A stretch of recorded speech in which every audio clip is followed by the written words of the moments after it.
Quem será esse profeta de duas caras? O profeta Balaão, então, aqui é descrito como alguém que andou com Deus, que conhecia Deus, que era profeta de Deus, mas que acabou se corrompendo. E eis aí já uma lição muito importante para nós. O risco que temos de nos perdermos, o perigo da apostasia. O problema aqui do Balaão foi a cobiça. Ele foi seduzido pelas riquezas. O rei dos Moabitas, chamado Balaque, muito preocupado com a bênção de Deus sobre o povo hebreu. Ele decidiu enviar mensageiros com muitos tesouros, riquezas, para seduzir o profeta Balaão, com o propósito de fazer com que Balaão viesse a amaldiçoar o povo hebreu. E assim, ele, rei dos Moabitas, poderia conduzir os Moabitas a uma vitória sobre os hebreus. Quando o profeta avistou os mensageiros de Balaque, rei dos Moabitas, e logo percebeu o intento deles, ele deveria ter rechaçado, não deveria ter dado guarida, dado ouvidos, porque é assim que o filho, a filha de Deus, devem se portar diante das tentações. A gente tem que rechaçar ali no portão, não pode deixar entrar dentro de casa, não pode deixar adentrar no quintal, muito menos colocar para dentro de casa, como acabará fazendo o Balaão, que, seduzido pelas riquezas, foi conversar com eles. Chamou para tomar um café, bateu papo, deu ouvidos à proposta indecente. E, para piorar, depois de ter ouvido a proposta, sabe o que ele faz? Ele diz: olha, já está tarde, durmam aqui. Convidou eles para pernoitarem ali, enquanto ele iria consultar a Deus a respeito dessa proposta. Pense num profeta de Deus que, por causa da cobiça, está agora procurando a Deus para encontrar, talvez em Deus, uma brecha para o pecado. Tamanha é a cobiça, a ganância, que ele vai agora fazer como muita gente, muitas vezes, diante da tentação faz. Vai procurar, talvez ali na palavra de Deus, uma brecha para o pecado, para ser falho, para dar ocasião à carne. Passem a noite aqui, ele disse, buscando sempre uma brecha para pecar. Olha só o que o profeta está fazendo. Foi consultar a Deus para algo que era já taxativo, claro, patente. Como é que ele tem a ideia de que Deus vai amaldiçoar o povo de Deus? E claro que Deus disse um tremendo não, com o coração então dividido, querendo servir a dois senhores, como Jesus diz: não podeis servir a dois senhores. Não podeis servir a Deus e as riquezas. Agora, no dia seguinte, ele se levanta e vai acompanhar esses mensageiros e vai com eles até o encontro do rei Balaque. Só que ele não está indo com eles com o intuito de obedecer a Deus. Ele está indo com o intuito de ganhar o dinheiro. A ira de Deus se levanta nesse momento. E Deus envia um anjo de juízo, um anjo que se interpõe com uma espada nas suas mãos. O pior agora é que o profeta não consegue discernir o perigo. Não enxerga o anjo, não enxerga o que está fazendo e como isto ofende a Deus e como ele está prestes a cair no juízo de Deus, na condenação de Deus. Os seus olhos estão completamente embotados para esta realidade, mesmo sendo profeta. Veja o que o pecado faz, como ele cega os olhos do próprio profeta. A mula enxergou o anjo, o profeta não viu. Deus vai abrir a boca da mula, os olhos da mula. E ainda que Balaão tivesse consultado a Deus, os seus olhos continuaram cegos, os seus ouvidos tapados para a voz de Deus, para a direção de Deus. Eis aí o que faz a paixão que cega, a cobiça, quando o coração se torna corrompido.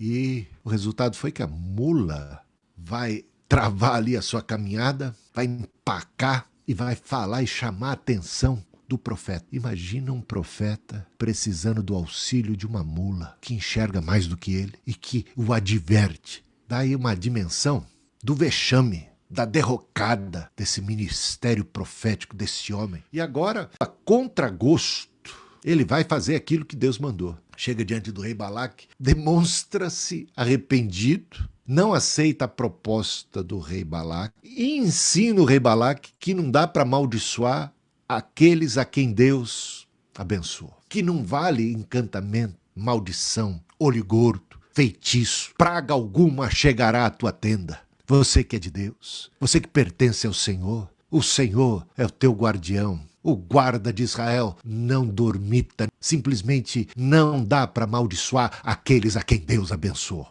E ele disse isso para o rei Balaque, levantou as suas mãos e, em vez de amaldiçoar, abençoou o povo de Deus. Que final feliz! Como termina bem? É capítulo 24, versículo 25. Mas, infelizmente, a história não terminou por aí. Dada a cobiça que continuou ali no coração daquele profeta, que vem agora, por conta desta cobiça, desviar-se completamente. Como é que a gente sabe disso? Se você continuar lendo até o capítulo 31, vai observar o seguinte. No capítulo 25, conta ali como o rei Balaque, instruído por Balaão, preparou uma armadilha para seduzir os filhos de Israel. Enviou mulheres moabitas para seduzir os homens hebreus para prostituição, imoralidade sexual. A partir daí, essas mulheres levaram a estes a idolatria. E desta forma, a bênção de Deus se apartou do povo. Porque maldição, praga, feitiço, não pega no povo de Deus, mas pecado pega. As minhas mãos, disse Deus, não estão encolhidas para abençoar, mas os vossos pecados fazem separação entre vós e o vosso Deus. Cuidado, não haja em vós um perverso coração de incredulidade que vos afaste do Deus vivo. Olha o que aconteceu com o próprio profeta Balaão. O pecado o distanciou de Deus. E o Balaão agora ensina ao rei Balaque, olha, se você me der aquele tesouro prometido, eu te ensino como derrubar o povo de Deus. É através da sedução, é através da imoralidade, é através da ganância, é através da vaidade, é através do pecado, através da idolatria. E com isso, a bênção de Deus se apartou e houve derrota para o povo de Israel. Agora, consciente, Moisés, que se passava buscando a Deus, levou o povo ao arrependimento, a voltar-se para Deus. E aquela praga que se abateu sobre o povo de Israel foi removida mediante a confissão, o arrependimento, por causa da graça e da misericórdia de Deus. E houve cura para eles. E numa nova batalha, o que a gente vai ver é que o povo moabita será derrotado. E quem será derrotado junto com os moabitas? O Balaão. O Balaão já estava lá, vivendo entre os moabitas. Havia se enturmado, ganhado a cidadania moabita, vivendo no luxo, mas isso durou pouco.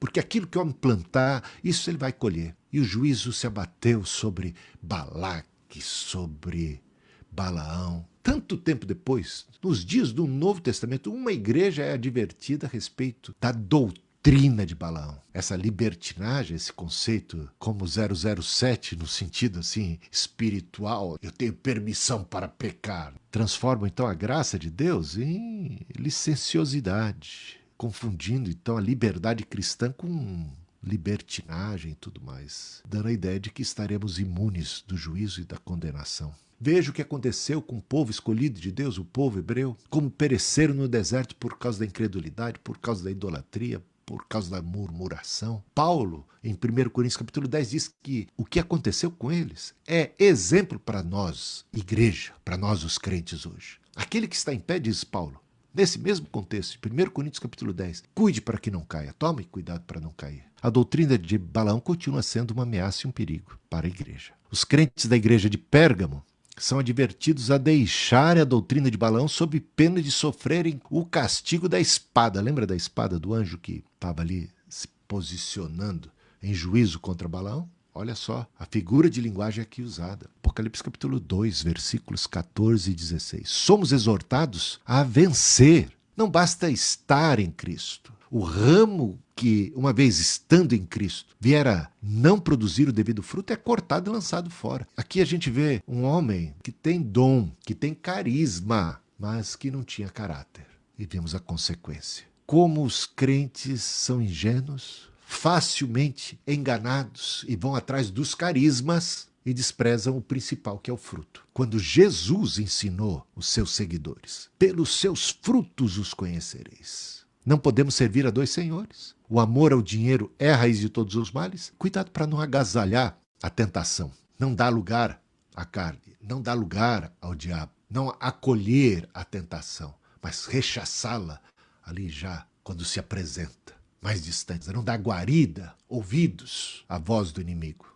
Não busque uma brecha na Bíblia, uma ocasião para o pecado, como fez Balaão. Esaú trocou o direito de primogenitura por um prato de lentilha. E o que fez Balaão? Por causa dos tesouros corruptíveis deste mundo. Perdeu-se, morreu no acampamento inimigo, estava do lado de lá. Sua escolha foi terrível, suas consequências foram danosas não apenas nesta vida, mas muito mais na vida por vir. E guarda o que tens para que ninguém roube a sua coroa.